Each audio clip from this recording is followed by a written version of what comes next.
एक बार की बात है, एक गांव में रामू नाम का किसान अपनी पत्नी के साथ रहता था। उसके पास में 2 बैल और अपना एक छोटा सा खेत था, जिस पर वो रात दिन मेहनत करता था। तब कहीं जाकर उसे खाने जितना अनाज उगा पाता।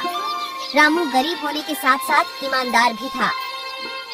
रामू की पत्नी हमेशा अपने भाग्य को कोसती रहती।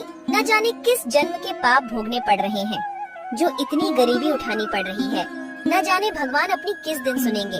अरे भाग्यवान, अपन कर्म के अलावा और कर भी क्या सकते हैं।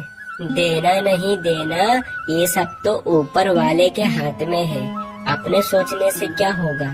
कह तो तुम सही रहे हो, मगर 2 साल से अपने गांव में ठीक से बारिश नहीं होने के कारण फसल खराब हो रही है।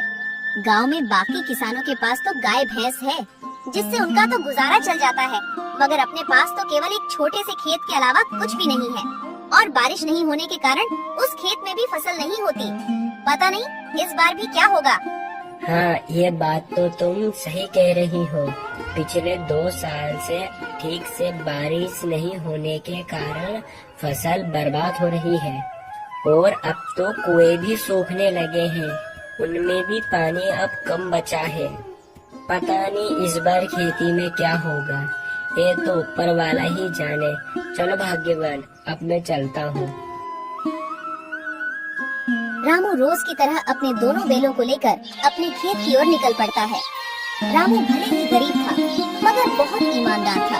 वो दूसरों का भला ज्यादा सोचता था और वो हमेशा अच्छे कर्म करने की समझ रखता था।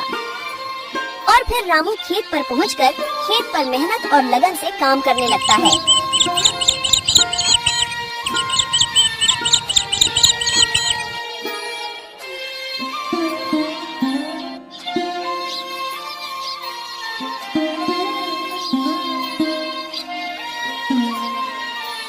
फिर थोड़ी देर बाद, अरे इतनी धूप में काम करने के बाद अब मुझे भूख लग रही है और अब तो मेरे ये दोनों बैल भी थक गए हैं।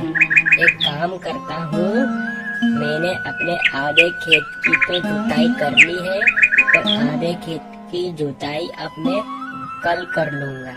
मेरे बेचारे बैल भी थक गए हैं। चलो चलो अब अपन घर चलते हैं। रामू खुद से ज्यादा अपने बैलों का ख्याल रखता था। वह अपने बैलों से ज्यादा काम नहीं करवाता और रामू अपने घर पहुंच जाता। अरे ओ भाग्यवान, भाग्यवान, भाग्यवान, आज धूप में काम करते करते मुझे बहुत तेज भूख लग रही है। जाओ जाओ तुम